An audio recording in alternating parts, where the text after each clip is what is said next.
Alhamdulillah kami dapat hadir bersama silaturahmi ini dalam rangka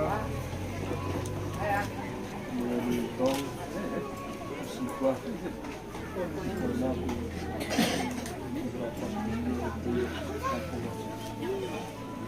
satu kami turut ada serasa bapak ibu pada musibah ini dapat kami rasakan.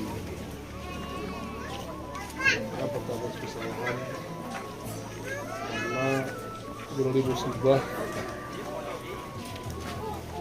mungkin seni ku bapak ibu mungkin langku kami musibah bertiro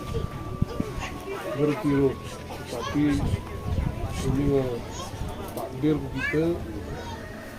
Yang kedua kita melakukan musibah harus sabarlah kita menghadapi musibah ini.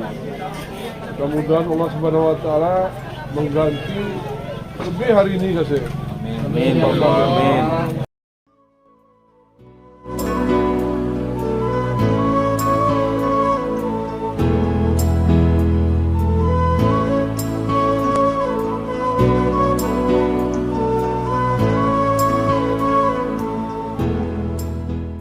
Yang lalu dan membantu langsung masa panik daripada masyarakat Desa Wak yang terimbas 9 unit rumah terbakar tadi malam. Dan semoga Allah membalas kebaikan Bapak dan kami di Desa Wak ini tetap bersabar dan mahu membahu untuk saling membantu. Itu saja laporan.